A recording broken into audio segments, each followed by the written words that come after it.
रात के काले घेरे धीरे धीरे धरती को ढक रहे थे। सड़कें सुनसान थी सिवाय उन दोनों दोस्तों के जो पैदल चल रहे थे। अमित और राहुल दोनों कॉलेज के छात्र देर रात पार्टी से लौट रहे थे। हवा में ठंडक थी और चारों ओर सन्नाटा था। अमित और राहुल हंसी मजाक करते हुए चल रहे थे।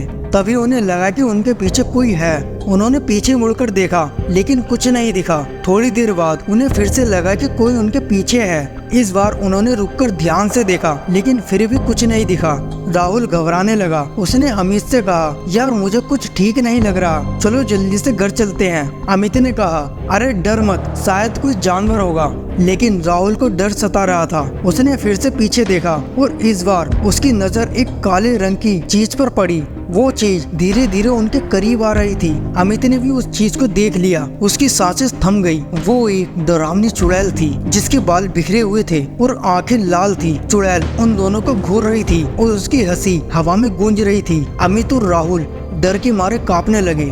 उन्होंने भागने की कोशिश की लेकिन चुड़ैल ने उन्हें घेर लिया था। चुड़ैल ने अपना हाथ बढ़ाया और अमित का हाथ पकड़ लिया। राहुल डर के मारे चिल्ला पड़ा और बेहोश हो गया। अमित चुड़ैल के चंगुल में फंस गया था। राहुल बेहोशी में कुछ देर बाद चौंका। जमीन पर पड़ा हुआ था।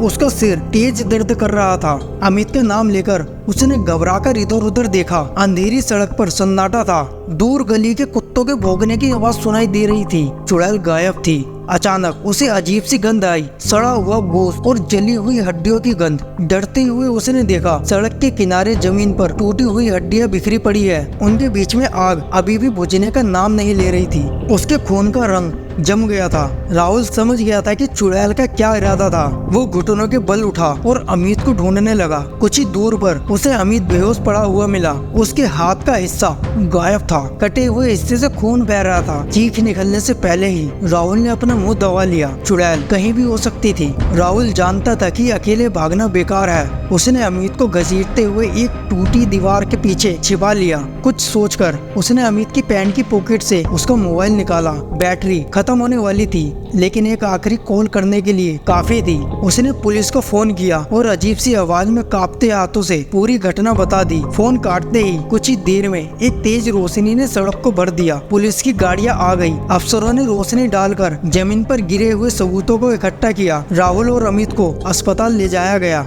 हफ्तों बाद अस्पताल से छुट्टी मिली। चुड़ैल का कहीं पता नहीं चला। राहुल और अमित के जीवन में हमेशा के लिए डर का साया छाया रहा।